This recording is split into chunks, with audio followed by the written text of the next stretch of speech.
walk me through kind of what the last 24 to 48 hours have been like, everything that's gone into it. Definitely crazy. With being told I was going to be going in day 3, had phone calls, and agent had teams calling that I was going to be taken. They had the offers ready to go, and they just didn't pull the trigger at the last second. And but 5 minutes after draft, Reds called me up or called my agent, and it was their high guy, and they asked me if I'd take the deal. And so after talking to a bunch of people, and decide to take it and run with it and get my foot in the door. So it's one of those that I'm ready to go, ready for the next step, and taking the opportunity. Yeah. I guess, how long after the draft did kind of teams start calling, and how did you ultimately decide that the Reds was the right fit for you?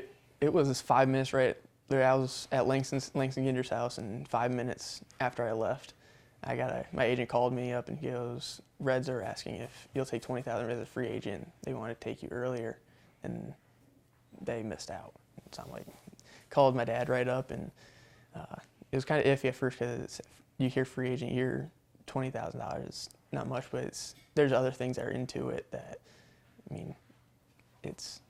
I'm still a professional baseball player, and I'm ready to go, and I've got the talent that everyone else has. Yeah. But if it was a regular draft, I would have been taken.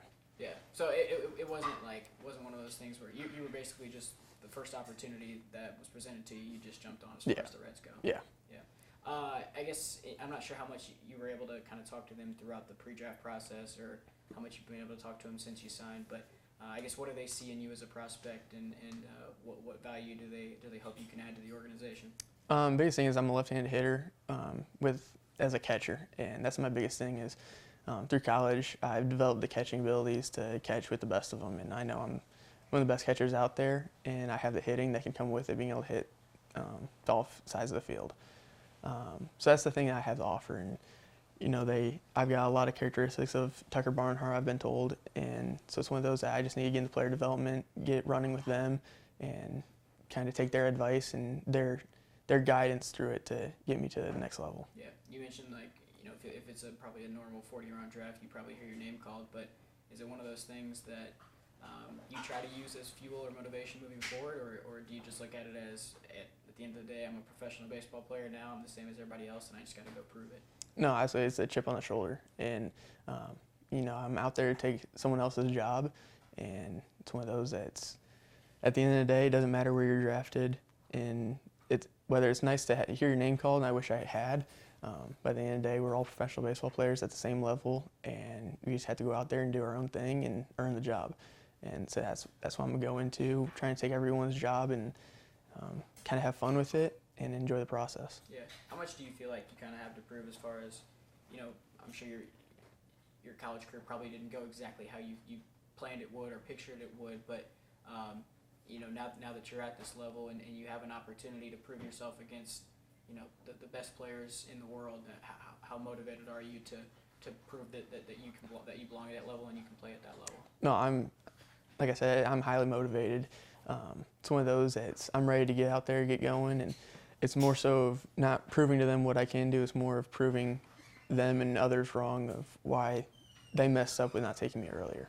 And that's the biggest thing I've put in my mindset is, they talked about it, and other teams talked about taking me earlier, and it's just one of those that's, oh well, they didn't, and now it's just time to go prove to them that I was the guy they should have taken, and hey, I'm glad to be a Red. Yeah. So do you know yet what the logistics looks like as far as when you report and kind of what your schedule looks like for the next week or so? Yeah. So Andy Stack, the area guy that I had, he called me up and said that the 16th is looking like is when I'm heading out to Arizona.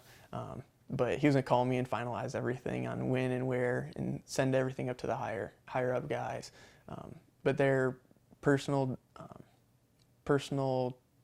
player development guy and personal information type guy. He's the head of the department. He's the one who called my agent and asked right away. He saw me at the workout that I had with the Reds right before summer ball and was really liked what he saw. And once you have that guy in your back and on your side pocket, that's the biggest thing that you can ask for. Yeah. What are your goals as far as once you get down there and whatever level you're going to be playing at for the rest of the season? What do you want to accomplish over the next few months? Just get better, learn, and sharpen my tools. That's the biggest thing. Is I've always said and told scouts when I would have meetings in the winter, before spring ball, is I'm not where I want to be until I'm in the major leagues, and that's my ultimate goal, and that's where I want to be. I know I have the talent to get there, so that's, like I said, I'm gonna play with a chip on my shoulder and take everyone's job that I can, and just go out there, and when the opportunity's given, I'm gonna take it. Yeah. How much of a relief is this? Just, I mean, I know you've been working for this since you were a kid. To finally say that you're a professional baseball player and the dream to become a reality. How much of a weight off the shoulders is this for you? It's a huge weight. I think I had one meal yesterday just because I was sick to my stomach, not knowing what the right decision was and what I should do. And I was calling everyone, asking for advice and everything. But as soon as my girlfriend told me just to do it, is when it really hit home. I'm like, this is the right decision. And so that's when everything started moving along. I'm like, this is what I want to do. I want to play baseball, and that's all I want to do. Not the school side of things. I'm going to finish my degree, but I'm not one of those that likes the college atmosphere. And so it's one of those I get to go enjoy myself, play at the professional level, and just go out there and have fun. Yeah. I guess an added benefit, too, is if and when you do make it to the big leagues, Cincinnati's a pretty close drive to Fort Wayne. Were you a Reds fan growing up? My dad had a guy who played for the Reds, so I was at a good amount of their games and everything as a kid. Just with him being at the level, I got to meet all the guys and everything. So I like being around the Reds and everything. And when they had their workout, I mean, my girlfriend got to go with me, and so we went around town and everything. So I loved town, and I really got drawn to the Reds big time. Last one for you. Obviously, Garrett also signed his deal yesterday. Just to be able to, I know you guys are close, so to be able to go through this process together and for both of you to kind of have realized your dreams of being a professional baseball player basically at the same time, I guess how cool has that been to have him there with you side by side during this whole thing? No, it's been absolutely awesome. Spending the whole summer with him basically as a roommate, as tough as it was with him, it was always a joy being around him and having his feedback, and we're like brothers. We snap at each other, but we also lead each other in the right way. And he was the first guy I texted as soon as it was and told him what was on the table. And I mean, his first text was take it. And he had the same opportunity, and he didn't know what he was going to do. And then 15 minutes later, he texts me, he goes, guess I'm a White Sox. And I'm like, all right, well, this is my opportunity. Let's go. And so, I mean, we've been texting all day today, all day yesterday. And I'm glad he got it. I'm glad I got it. And we can go out, live out our dreams, and kind of hit the ground running and hopefully play against each other one day.